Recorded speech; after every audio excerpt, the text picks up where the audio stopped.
crap, that actually worked rather quickly this time. Yeah, sure. No, it was fun because it wasn't this morning, but I believe it was yesterday.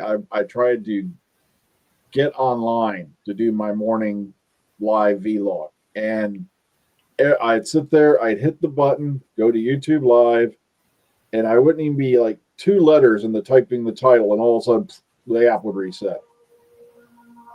I'm like, okay, tried it again. Same thing. So I restarted the phone, tried it again. Same thing. Then I said, screw it. I didn't even type in a title. I just hit the button. Starts the live feed. 3 seconds later, resets. Turns out that YouTube had updated the app, and for some reason my phone was not made aware of this. So later that day I fixed it. But okay, that's a whole boring story of technical support and how the internet can be moronic.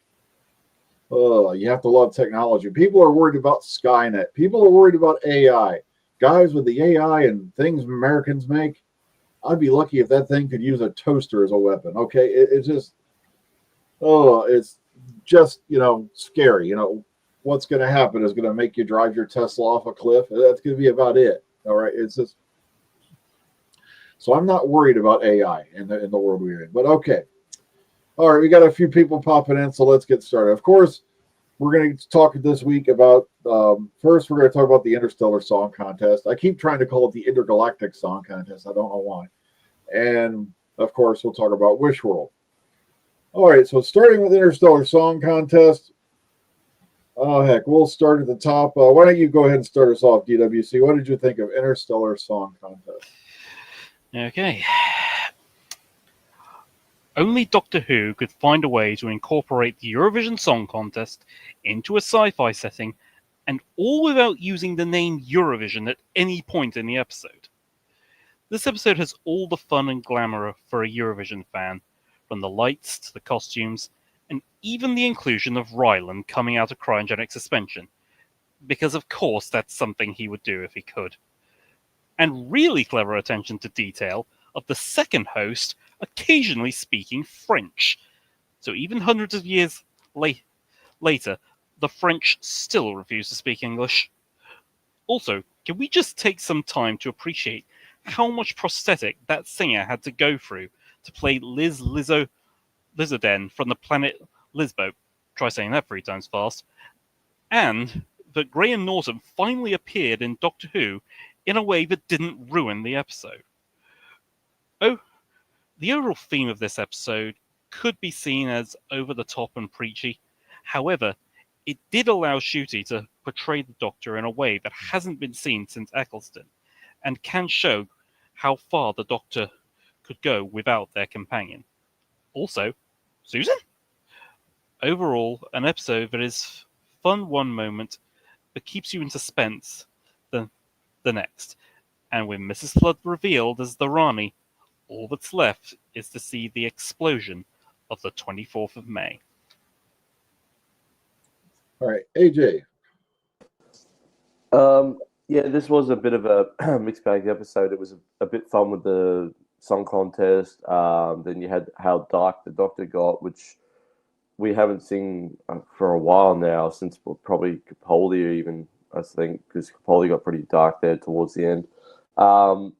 And the whole Miss Flood thing being the Rani, which I got a feeling RTD is bringing classic enemies back that people keep theorizing coming back, and they're just like, here's a whole bunch of stuff, just take it and shut up. But the story's not too bad. There were some elements that didn't make sense, like sci-fi wise, but I'll cover that later on in the video. Okay. William? Hey now, the opening was pretty good. Seeing the Eurovision contest on the same day it was showing in the UK. I don't know if they showed it here in the States because I wasn't really. The only thing I watched after Doctor Who was sports. It was nice. The setting, the makeup, the costume was great.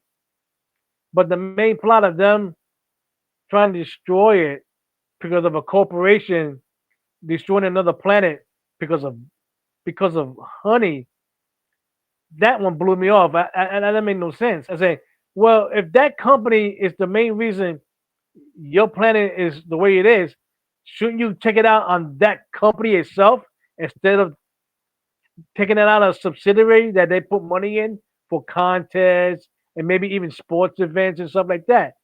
Taking that out, it doesn't mean nothing. You blow it up, and that company's gonna end up doing another, singing contest somewhere down the line. And the first thing they're gonna announce is, "Oh, this is gonna be in tribute to all those that we lost the last time. So we're gonna make it more better, more power, like that." So that them attacking that thing was a little bit of the silly and not so bright like that in the writing department.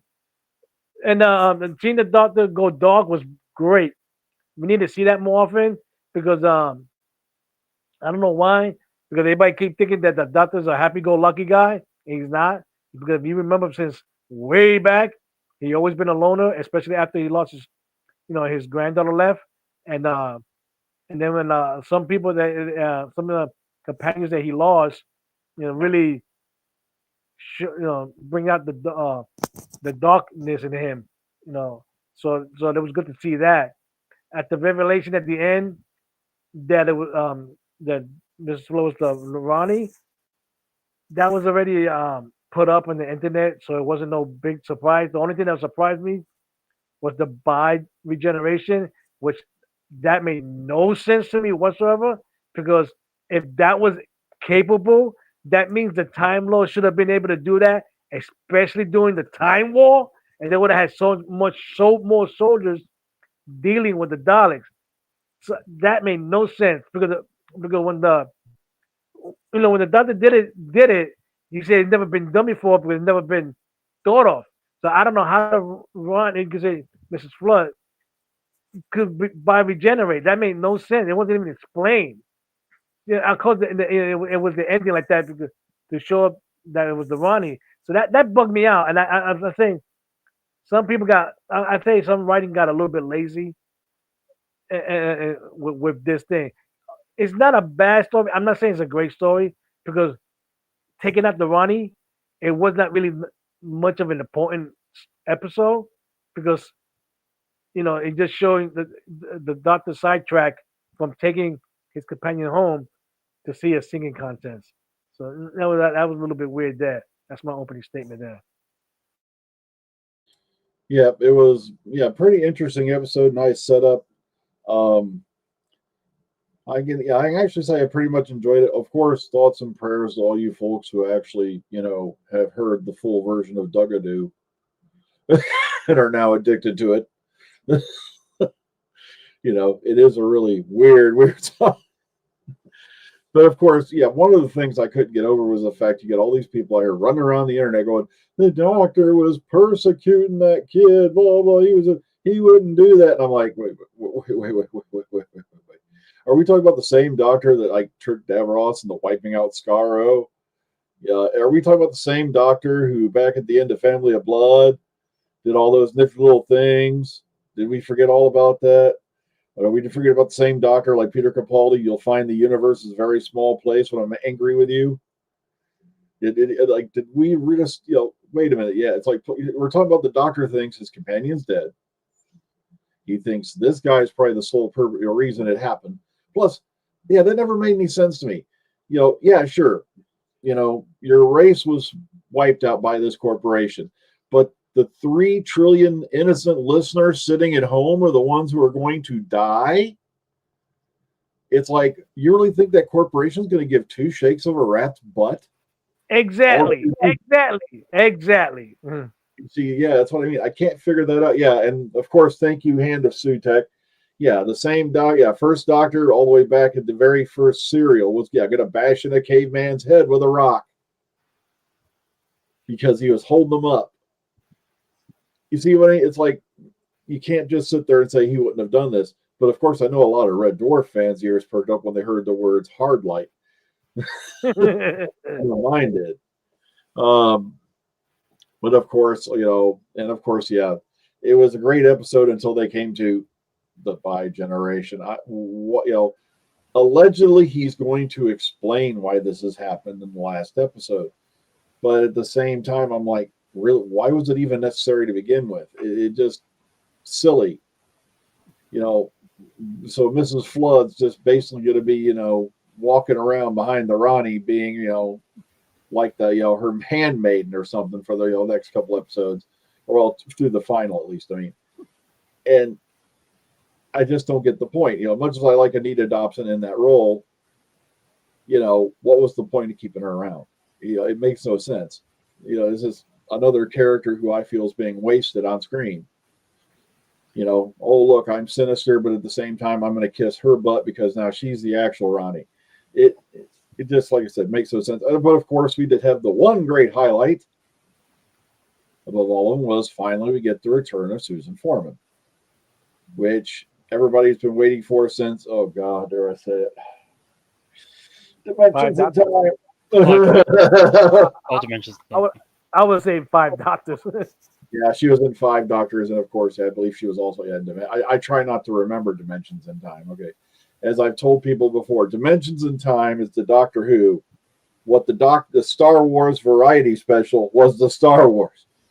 It happened one night. We don't discuss it. It's kind of like a bad one night stand. Nobody wants to remember. Okay, it's just it's just not sure it was a fun thing, but whoever thought crossing Doctor Who with EastEnders was a good idea, I hate to say this, should have been sent to the Tower of London, and reenactments of certain tortures should have been done. Okay, in their person.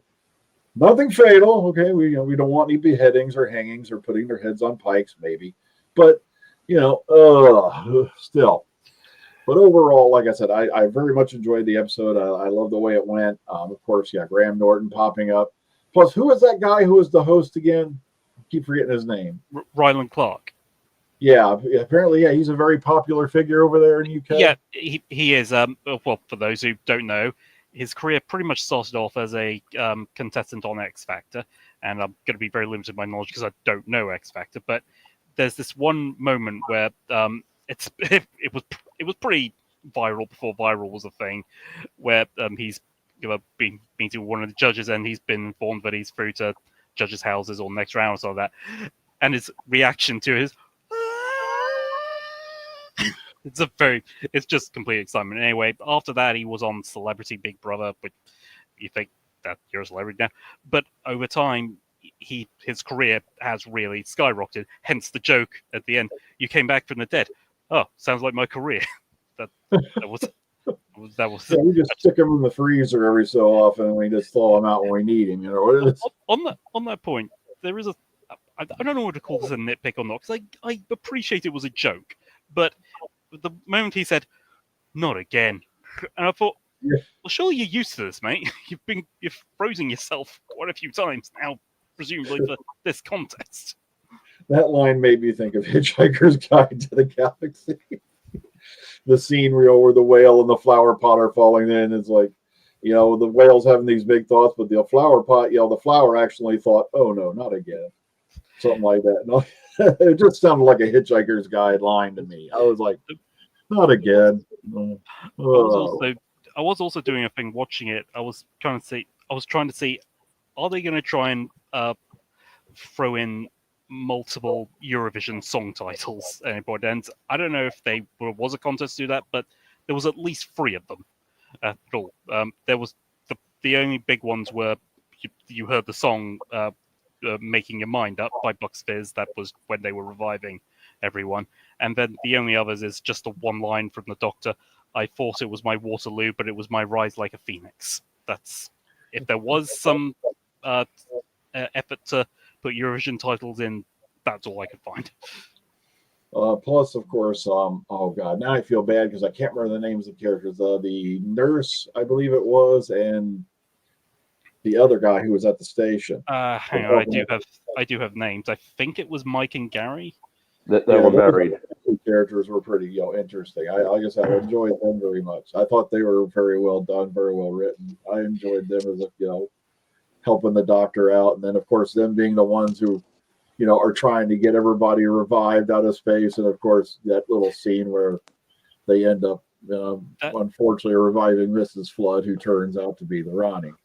This was a bit of a big nitpick I had, actually, but there was an awful lot of exposition for characters to conveniently have positions where they could help.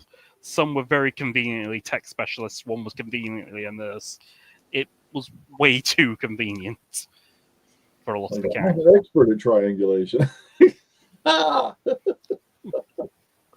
Also about those two characters, how they both said within minutes of each other to the doctor, "I'll do anything for you, doctor," and they both look at each other like really angrily, like, why?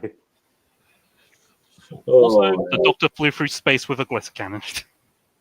Oh yeah, That's my nitpick. When he used the glitter cannon, you could hear him go, "Whoa!" through space. There's no air in space. In that situation, the gravity field or mavity field was actually extended, so it was actually possible for them to survive in that situation. Yeah, but his voice, there's no atmosphere. Mm-hmm. Yeah. And I hate the word mavity. Get rid of mavity. I know. I am. Yeah, the Mavity joke wore itself thin a long time ago, as far as I'm concerned. I just really wish they'd dropped that already. Ugh. Oh yeah, that bloody song. I need help. It's it's a rickroll. No, Ashley. No, if you want to hear a song that you'll never get out of your head ever again in this lifetime, I guarantee you this beats Dugadoo any day of the week as far as annoying. Look up "I Want Your Cray Cray" from the Jessica Jones show. Oh. I guarantee you, compared to Dugadoo, Dugadoo is a Mozart symphony compared to Cray Cray. Okay. Oh. What about Baby Shark? Or Baby Shark. Oh yeah. Oh man. Yeah, they played that one during Umbrella Academy. Oh my goodness. I've heard that one on video. I should point out, on Doctor Who Unleashed, Rusty Davis has said he takes no credit for Dugadoo. That was completely Murray Gold. Yeah, it was complete Murray Gold there, yeah. Although interestingly, Shooty Gut will like the song. No accounting for taste then. Yeah, it's bad when a song's so horrible that it's like I can feel my brain dying. Okay, we finally got the Cloister Bill too in this one. Yeah. Which was good. Okay. Anything else on Interstellar Song Contest? Okay. So we'll go ahead. We're going to rate that one and put it away for now. I'm going to give it, personally, I'm going to give it an 8 out of 10. I enjoyed it for the most part. Like I said, I did not like the bi-generation idea, and, but other than that, I enjoyed the episode very much. Okay, DWC, out of 10, what'd you give it? 7. 7? I really enjoyed it, but there were some big nitpicks with it, and some exposition which I thought was so unnatural and rather annoying and convenient. Okay, AJ? 7.5. I didn't mind it, but there are some points that were a bit nitpicky for me. All right, William? Well, at first I was going to give it a 5, but since I remember now, that Susan, of course, appeared, I'm giving it a 6. I mean, them attacking a company when it's not even a company, they try to kill people who had nothing to do with their planet being destroyed. I mean, that plot made no sense. I mean, and then of course the bi-regeneration died. I was like, nah, man, nah. I give it a 6. That's it. Okay. All right. Now we move on to Wish World. And it's kind of a familiar feel to it because I can swear we had adventures with like the Eighth Doctor, all that on Big Finish, where he winds up, thinking he's living a normal life and all that stuff. That kind of scenario. I'm trying to remember the name of one that was off the top of my head. Is this the one that the woman thinks that he's her husband? He's her husband. Yeah, it was the one with Charlie Karas, and they were in London, 19th century, I believe it was. Yeah, like that. Yeah, I forgot the name of that one. Yeah, that one. Oh, heck, the name will hit me about half hour when it doesn't really need it. But but yeah, it kind of reminded me of that in a way, because Another Life, was it, or something like that, or Other Lives? Something like that.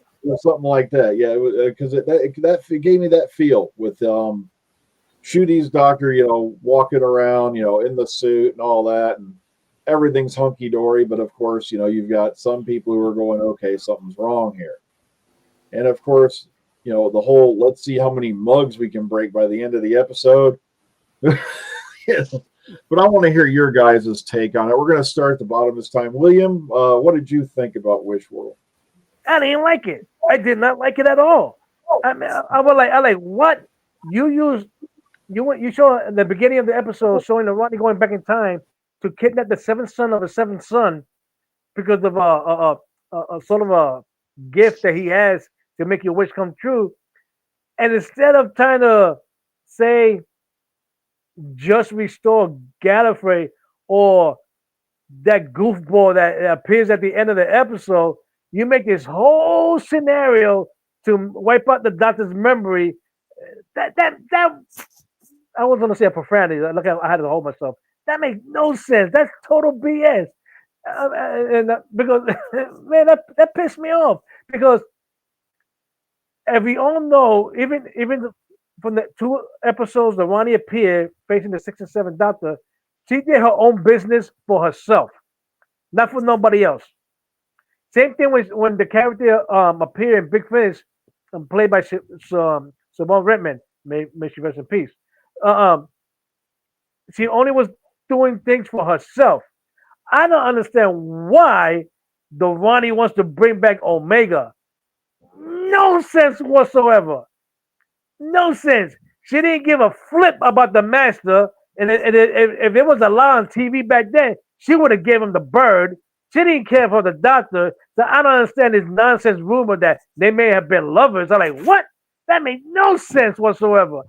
That I understand you want to bring back some classic characters, but don't try to alternate their past history that bad and that quick. Because all you did is what you did to me. You pissed me off. And that gets my goat. I mean, Jesus, I like it. I mean, of course, in the ending when the doctor saying the puppy is not a dream. I said, yeah, I mean, we know that because we saw her in the first season. So I don't know how she popped up in this dream sequence. Hopefully it gets explained in next week, or so I say tomorrow. But man, I can't believe how they did this to the Ronnie. They did her dirty so much, and of course they used this lady to make sandwiches for this chump who thinks he's a god and all that. What a man! Oh my god, man! That made whoa, and of course us seeing Unit being an insurance insurance company that was funny. I give props for that. And but the way that they're making it sound like acting gay or being gay is not good, being handicapped is not good. That would have been in reality. The Ronnie would have done something to wipe it out. That there would never that kind of stuff never existed if she was like that. But that makes no sense. That's my opening statement. We get to the other stuff later. I'm gonna nitpick. All right, AJ. Yeah, for me, this one felt like Lie of the Land meets what was the story where David Tennant's doctor became human for a while? Human Family nature. of Blood, Human Nature. Human Thank you. Those two stories met together, but done badly. This story was just all over the place. The Rani is a scientist and a geneticist. She does not care about time travel. She doesn't care about the doctor. If anything, this should have been the master in this episode who was messing with gods and You- wishes. no, not Master. It should have been Missy. That's Well, who should Missy, have yeah, been. Missy, master, yeah. But what I'm saying is, like, we've seen in the past, the master has dealt with demons and devils and whatnot. So the idea of the Rani using magic to change the world for whatever reason makes no sense. Like, why would she use magic? It just doesn't make any sense. It's so I'm just repeating myself now because I'm so frustrated by it. I mean, we got to see her with a cool sonic screwdriver. It looks like a syringe. That was kind of cool, I guess. Um, but the whole idea of Poppy being real, apparently, according to the doctor, I think that was him trying to deny, like he was stuck in the lie of that reality and whatnot. So he was like denying that he's the doctor. The same thing what happened with David Tennant's doctor. He kept denying he was the Doctor and he thought he was John Smith. I think they've taken elements of that sort of story and sort of thrust it into this, but again, done badly. Okay, DWC.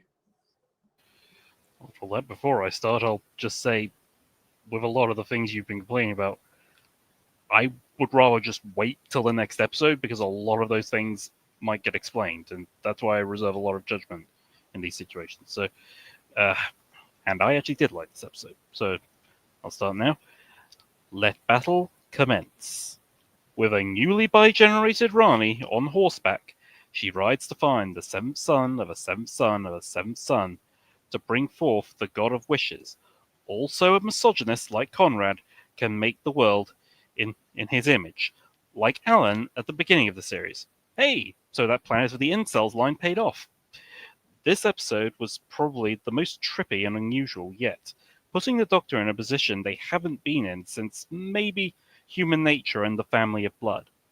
And while it's fun to see the Doctor and Belinda play husband and wife, and having Captain Poppy from Space Babies as their daughter, it's still in an uncomfortable environment. The reintroduction of Ruby seemed more underwhelming this time round, maybe because the story was dominated by the main plot, and hopefully be resolved better in the next episode. But maybe not nearly as underwhelming as Mel, who had nothing to do to the point that you didn't need her in the episode. With the Doctor not being able to hold his doubt for long, Rani's true plan to revive Omega has now come to fruition. The existing ending leaves us on one unanswered question. Poppy is real. What does that mean? All this to bring us to the 24th of May. Oh yeah, I agree with you about Mel and all that. I guess as much as I love Bonnie Langford and all that, it's just I have no idea why she was even in this episode at all. I can't figure it out. I was like, okay, there's Mel. What did she do in this episode? Pretty much nothing. It's like, and of course, yeah, I love the fact that Unit turned out. I agree with that. Unit turned out to be an insurance thing, but then I'm trying to figure out: did RTD even bother to go back and rewatch Mark of the Rani and Time in the Rani? Because, for one, the Rani is a mad scientist. Okay, why would she be using magic or any type of wish like blah blah power? It's totally against that character. And also, I agree with Liam. Why the hell would the Rani want Gallifrey back? Because Gallifrey exiled the Rani, and the Rani didn't give two craps as long as she was allowed to do whatever the heck she wanted. With no oversight, nobody staying. Matter of fact, she, as I said before in an earlier vlog, she would have been jumping for joy at the end of the Time War because she doesn't have those stiff-necked, funny hat-wearing guys standing there playing oversight over the universe anymore. She could literally do anything she wants with absolutely no threat of anybody even inkling of stopping any experiment she decides to run, other than the Doctor and the Master, which of course she doesn't give two shakes about. Yet now she's involved in this big plot to bring back, of all things, Omega. And I'm like, when did, unless they're referring to the antimatter world as the Underverse, it's like, which is the only one I can figure out why Omega is coming out of the Underverse. And I hate to say it, but I have a tough time saying Underverse without thinking about Chronicles of Riddick. Because that was a term they used throughout that whole damn movie with the Necromongers. And now they're using it in Doctor Who, and now Omega is crawling up out of the out of the Underverse. And it's like, why? Does he honestly think that insane, crazy-ass Omega is going to do a damn thing she says, let alone cooperate with her? And I'm sorry, it just does not seem to be a move, a procedure, or even a method of operation the Rani would come near in a million years. It just seems to me like he was trying to turn the Rani into a half-baked master. And I agree. I would have even loved to have seen Sacha Dhawan pulling off this plot, because then it would make sense, because he's just crazy enough to try it. Or even Missy was just crazy enough to try it. Just to do it, just for chaos. But the Ronnie? No. The Ronnie never dabbled in magic. The Ronnie didn't dabble in anything other than science. Magic to her would be ass backwards primitive nonsense. And like I said, that's another thing I've been really sick of, though, in this whole series so far. Oh, you break a fairy circle and all of a sudden you're bouncing through time and going into the future, blah, blah, blah.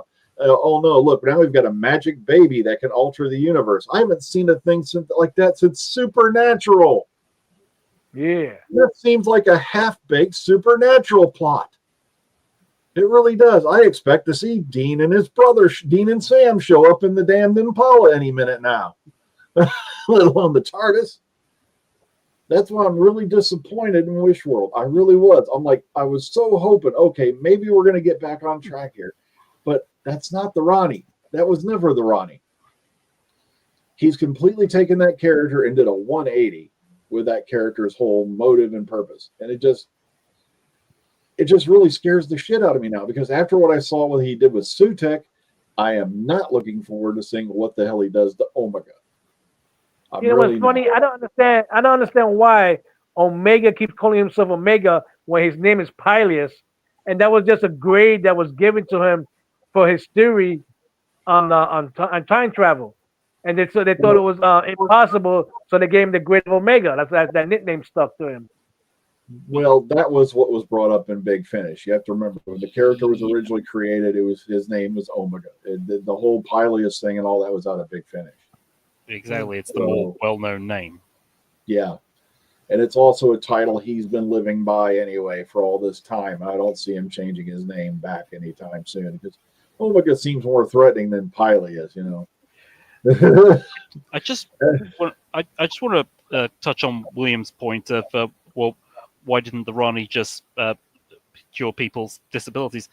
That wasn't kind of the point. This wasn't Ronnie's world. This was Conrad's world, and part of the point of how everyone who was disabled or dispossessed was kind of able to see through this was simply because Conrad didn't really give two notices about disabled people, so he didn't care.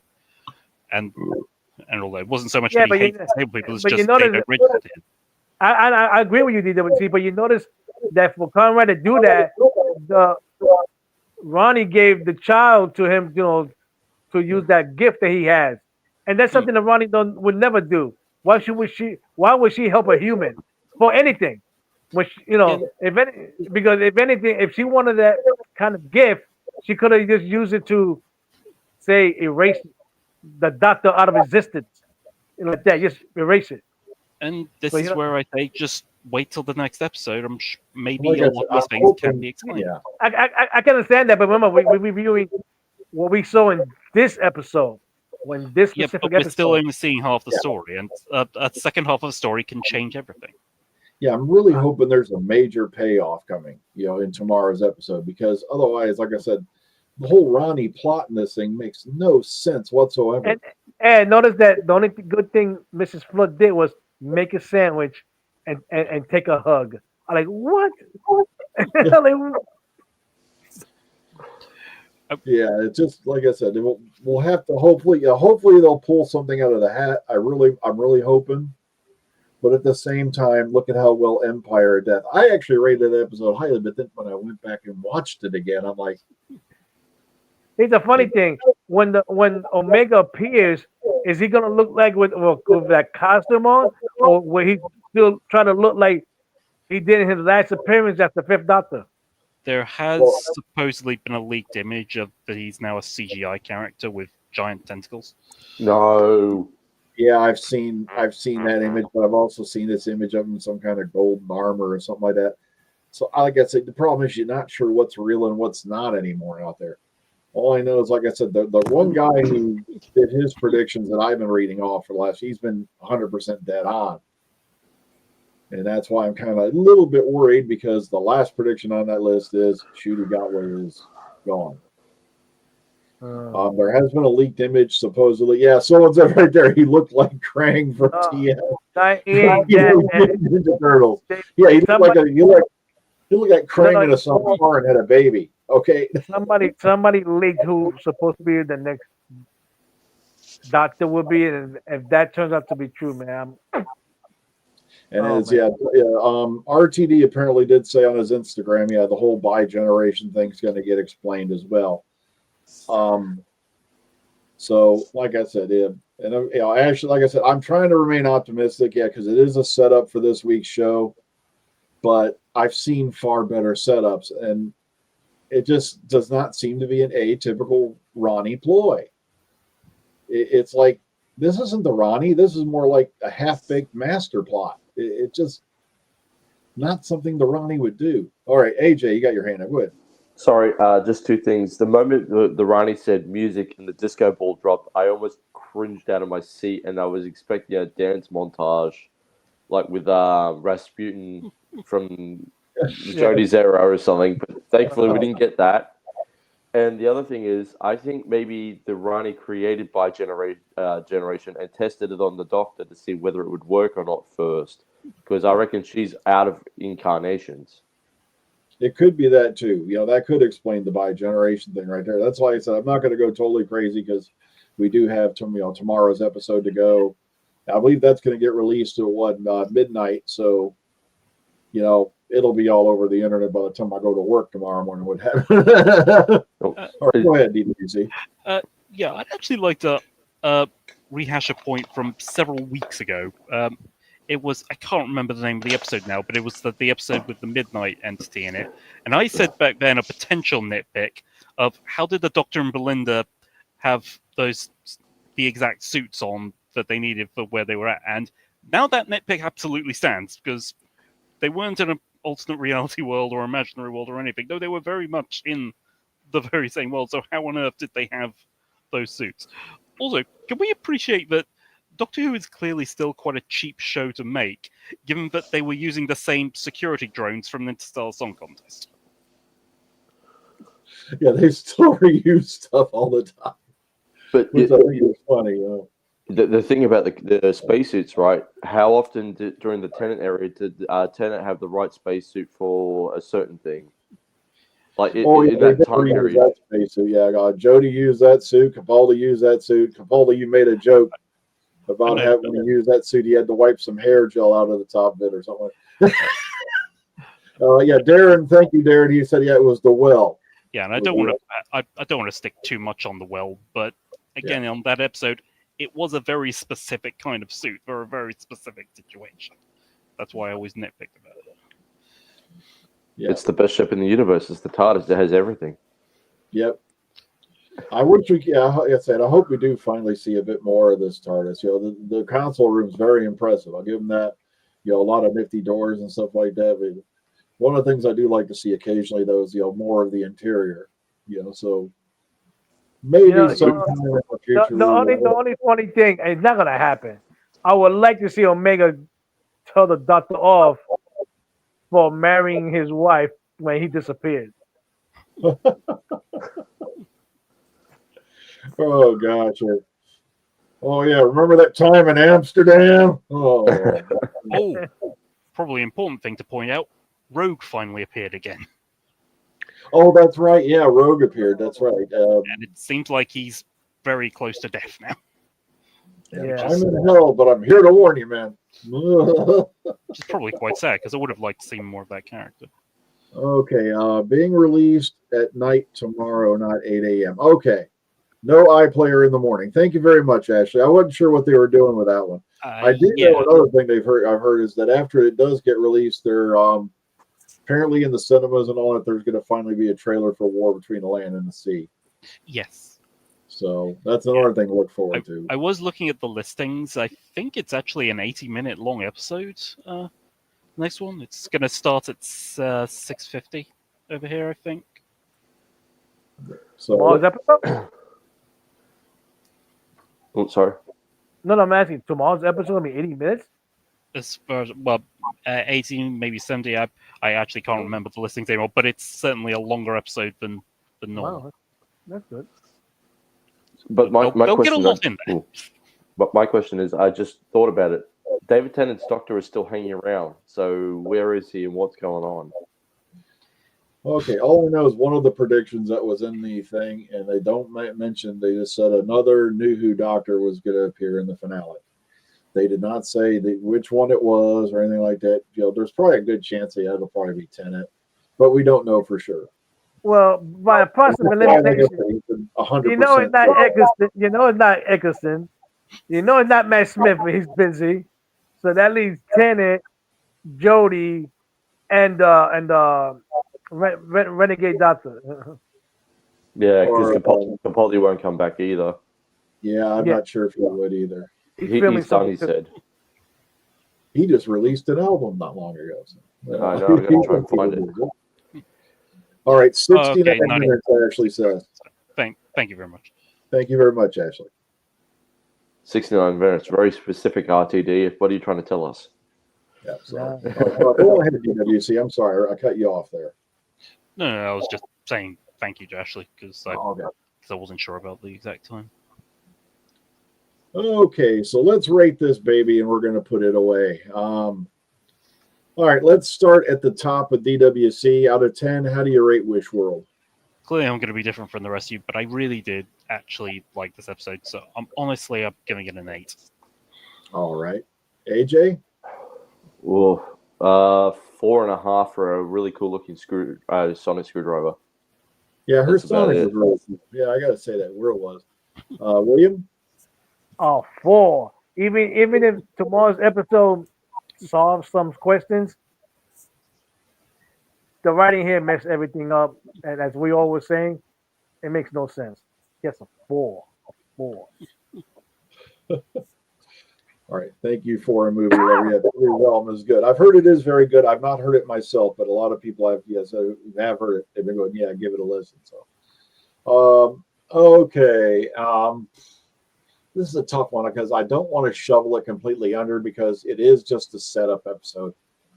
I'll give it a 6 because there were some really good stuff there. I enjoyed the fact, here was Shooty trying to play, the average guy. Plus the appearance by Rogue, I thought was very well done, saying, look, hey, something's wrong. Tables don't do that. And I love that bit where they finally realized the cups were falling through the table. And yes, whoever was selling mugs to the BBC that week made a profit. So I'll give it a 6 out of 10. Yeah, Saeed Kapadi's album is great. You can hear it free on YouTube. Okay. Oh. Cool. I may have to give that a listen then tomorrow at work. So, yeah, sadly, I do have to work tomorrow. Okay, let's see what the audience said. Ashley gave it 6. Darren gave it 4. Saeed gives it 5.5. So, kind of, like I said, I don't want to call it, a disaster because it is just a setup leading us into the next episode, and it may have a payoff in there. So, like I said, my opinion's been known to change after I go back and watch something again later on again. So, you never know. So, okay. So, folks, next week we'll be reviewing the final episode, which is the Reality War. And, of course, as said, yeah, it has a different airtime. Rich gives it a 6 out of 10. Okay. And so until then, like I said, tomorrow I'll be out in the parking lot. Unfortunately, I do have to work tomorrow. So you'll see me out there live at the usual time, around 5:20-ish in the morning. So until next time, folks, please enjoy the rest of your weekends. We'll see you all on the flip side. Take care. Be kind, be calm, be safe. And from all of us here, have a good one. Be seeing you. Rest in peace, Loretta Swit. Oh, that's right. Sadly, yeah, we lost Loretta Swit. I almost forgot to mention that. A lot of people knew her as, Major Margaret Houlihan on the MASH television series. Yeah. She was on a few other things here and there, but like I said, sadly, yeah, we lost her. I believe she was aged 87, so Correct. a good run there. All right, take care, everyone, and have a good night. Good night. All right.